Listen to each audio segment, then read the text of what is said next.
सुनते नहीं। अब मोहतरम होती है, मुखालिफ की किताबें उन्हें दिखाते हैं कुरान के बाद हदीस, वो तो कुरान और हदीस के बाद है ना। साहब ये हदीस ही कह रहे हैं, हम हदीस दिखाएंगे, हदीस पेश करेंगे, हम हदीस की किताबें लेकर आए हैं, साथ ही हदीसें दिखाने के लिए आए हैं हम आपको। देखो आपकी किताबों से हदीसें दिखाएंगे, जरूर दिखाएंगे। देखिए साहब एक बात सुने, आप उनकी किताबें पेश करेंगे, ये आपकी किताबें पेश करेंगे, इसके बाद आप इसके अलावा बात नहीं, बस खामोश रहिए। अल्लामा साहब की भी पाबंदी, अल्लामा साहब इसको बैठिए, हम इनके भी पाबंदी नहीं है, बिल्कुल बंद करो। आप देखिए बंद करो इसको, मैं आप पिछली जगह है ही नहीं कि जितना आपने कर लिया है। और सर मेरी बात सुनो, नहीं यार एक मिनट भाई साड़ी भी गल मैं तो बोलिए साड़ी सुनो सारे बोल रहे बोली साहब बोलने का इतने मुखालिफ के हवाले दिए जाते हैं कुरान और हदीस के बाद। के बात है कि एक तय होते हैं, आप सही बुखारी को हदीस की किताब नहीं मानते, अपनी क्यों नहीं मानते, क्या गलती है समझाइए। तुम अपनी किताब को हदीस की किताब मानते, उसमें अगर हम देखें आप हमसे अपनी बेहतर है जो फैसला हो जाएगा, आप हमसे अपनी गलतियां ना निकलवाएं। एक मिनट मेरे से डायरेक्ट हम आता बनाओ सादा लोग बंदा आप मेरे साथ बात करें, मैं आया हूं आपके साथ तो करवाना ना अपने आप से, मैं सुन के फैसला कर लेगा, बिल्कुल क्लियर फैसला कर लेगा मौलाना साहब। देखिए बोला तो एक नहीं बोलना, मैं सुन के आवाम बैठी है, मौलाना साहब आवाम बैठी है, मैं सुन के वो फैसला कर लेगा। आज ना तो मैंने ये तय करना है कि जनाब ये हदीस कौन सी किताब जो हदीस की सही है, मैंने पहले म्यार बता दिया, जो कुरान के मुताबिक हदीस है कोई भी है, किसी किताब में हो कुरान के मुताबिक है हमें तस्लीम करना है। पूरी किताब आप खुद ही आपने आगे बताया कि सुनन अबू दाऊद इब्ने माजा उसमें भी ज़ईफ़ रिवायतें हैं, आप उसे छोड़ देंगे पूरी किताब इब्ने माजा को छोड़ देंगे? अब उसमें एक ज़ईफ़ रिवायत आएगी पूरी बात की, अबू दाऊद उसमें शाद और मुअल्लल रिवायत आएगी, उसे छोड़ देंगे? ओ भाई एक रिवायत से पूरी किताब कैसे छोड़ी जा सकती है? अजीब मंतक है आपकी, समझ में नहीं आ रही।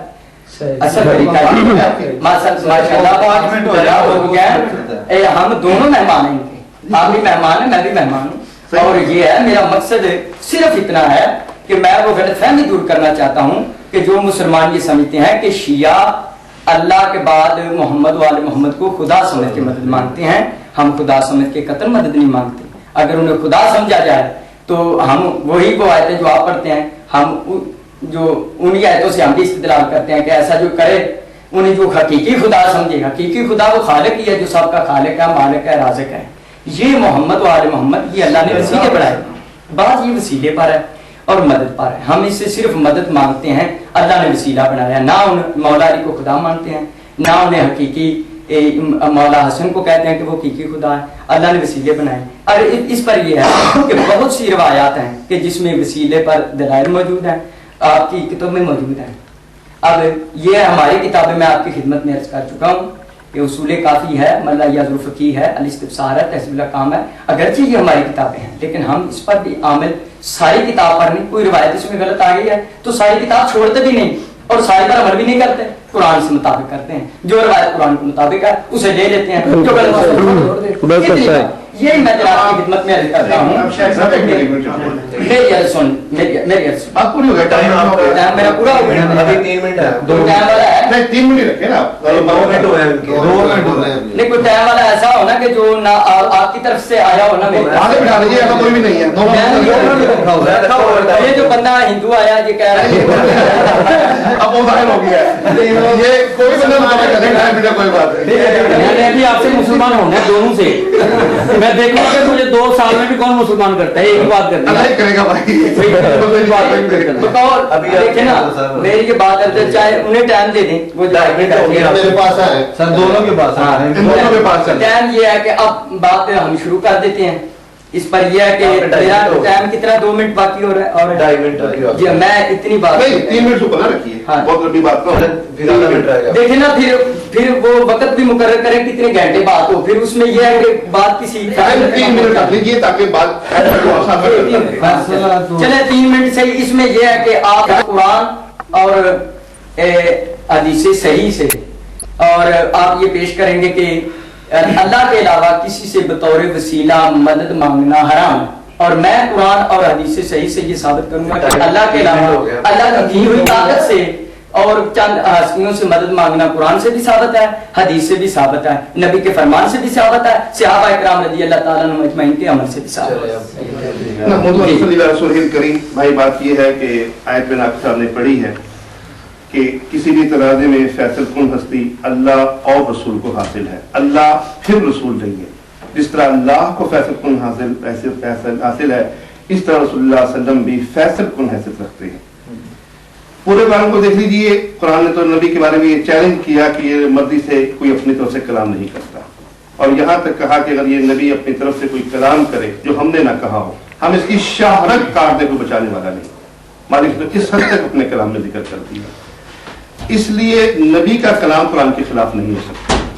یہ دونوں حیثیتیں برابر ہیں اللہ اور اس کے رسول کی فیصلے میں۔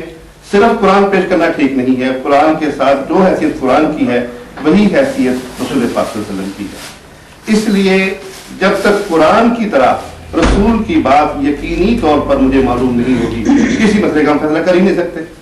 اب وہ رسول کی بات یقینی طور پر جسے وہ بھی مانتے ہیں جسے قرآن مانتے، اب کہتے ہیں اللہ کا فیصلہ تو قرآن سے لیا جائے گا، تو جب قرآن نے اللہ اور رسول کا ہے، اللہ پھر رسول نہیں کہا، تو قرآن تو نہیں چلے گا۔ پھر قرآن مجید میں اللہ نے نماز کا حکم دیا، نماز کیا ہے کوئی تفصیل نہیں۔ اللہ نے قرآن مجید میں عمرے کا، حج کا، بہت سی باتوں پر ذکر کیا، حتیٰ کہ قرآن میں ابو لہب کون تھا معلوم ہی نہیں ہوگا، وہ اصحاب فیل جو ہلاک ہوئے تھے وہ کون تھے معلوم ہی نہیں ہوگا۔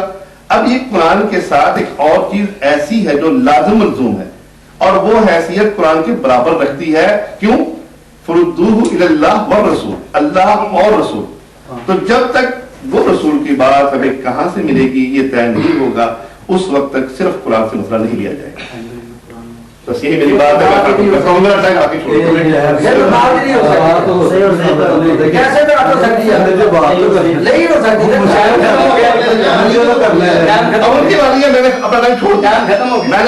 چھوڑیں نہیں، آپ اپنا ٹائم پورا کریں، ہم بھی پورا کریں۔ ہم نے تو میں نے جو بات کر لی پوری ہوگی، بس آپ کے لیے بسم اللہ الرحمن الرحیم۔ ٹھیک ہے، میں اتنی بات عرض کر رہا ہوں کہ آپ بار بار یہی کہہ رہے ہیں کہ بھائی کوئی مقرر کریں کوئی حدیث کی کتاب کہ پتہ چلے کہ یہ رسول کی حدیث ہے۔ یہ بڑی عجیب بات ہے، اور میرے خیال میں یہ کوئی بندے جب سنیں گے نا تو یہ خود وہ فیصلہ کریں گے کہ یہ کیا بات ہو رہی ہے۔ میں یہ بات عرض کرتا ہوں جناب کی خدمت میں کہ جب بھی مباحثہ ہوتا ہے حدیث آپ کے، آج آپ ماشاءاللہ اتنی ایج ہو گئی آپ کی، اور یہ سب صاحبان ہیں بڑے ہیں مجھ سے، آج آپ پتہ کرنے لگے ہیں کہ نبی کی حدیث کس کتاب میں ہے۔ اب تک آپ کو پتہ ہی نہیں چلا کون سی کتاب ہے۔ اگر آپ کہتے ہیں کہ وہ بخاری شریف ہے، مسلم ہے، ٹھیک ہے، تو ہم کہتے ہیں وہ حدیث آپ مانتے ہیں نا، تو ہم اس میں سے آپ کو حوالہ جات پیش کرتے ہیں۔ ہم مانتے ہیں اصول کافی ملا یعرف فقی تہذیب الکلام علیہ السلام فی مختلف الاخبار اور تفاسیر کی کتاب ہے، اور بھی شیعہ کی حدیث کی کتاب ہے، لیکن کتب اربعہ بنی ہے۔ اگر اس میں سے آپ کو دلائل دیں گے وہ ہم پر ماننا واجب ہوں، قرآن کے مطابق ہوں، اور میں بخاری شریف میں اور مسلم میں اگر آپ کو روایت دکھاتا ہوں تو وہ آپ کو تسلیم کرنی پڑے گی۔ قرآن کی آیت تو پیش کرنی چاہیے کہ نہیں، اس میں تو اتفاق ہے، قرآن کی آیت کوئی پڑھیں جس میں اللہ تعالیٰ نے منع کیا ہو کہ وسیلہ نہیں ہو سکتا، جبکہ چھٹے پارے سورہ مائدہ میں خالق میں خود فرمایا بسم اللہ الرحمن الرحیم یا ایھا الذین آمنوا اتقوا اللہ وابتغوا الیہ الوسیلہ، کہ اے مومنین اللہ سے ڈرو، وابتغوا الیہ الوسیلہ، اور اللہ تک پہنچنے کا وسیلہ تلاش کرو۔ اب وہ وسیلہ کیا ہے؟ جب اللہ خود حکم دے رہا ہے سب مسلمانوں کو وسیلہ تلاش کریں، تو وہ کیا وسیلہ ہے؟ میں ایک حوالہ اس پر دے دیتا ہوں کہ وہ وہی وسیلہ ہے کہ جو مستدرک کے حاکم میں روایت آئی ہے کہ حضرت آدم علیہ السلام سے جب خطا ہوئی، آپ کی کتابیں لکھتی ہیں حدیث کی، خطا آئی تو حضرت آدم علیہ السلام نے اللہ کی بارگاہ میں وسیلہ پیش کیا، تو حضرت آدم علیہ السلام نے کہا کہ اللہم بحق محمد، یا اللہ میں تیری طرف محمد مصطفیٰ کا واسطہ دیتا ہوں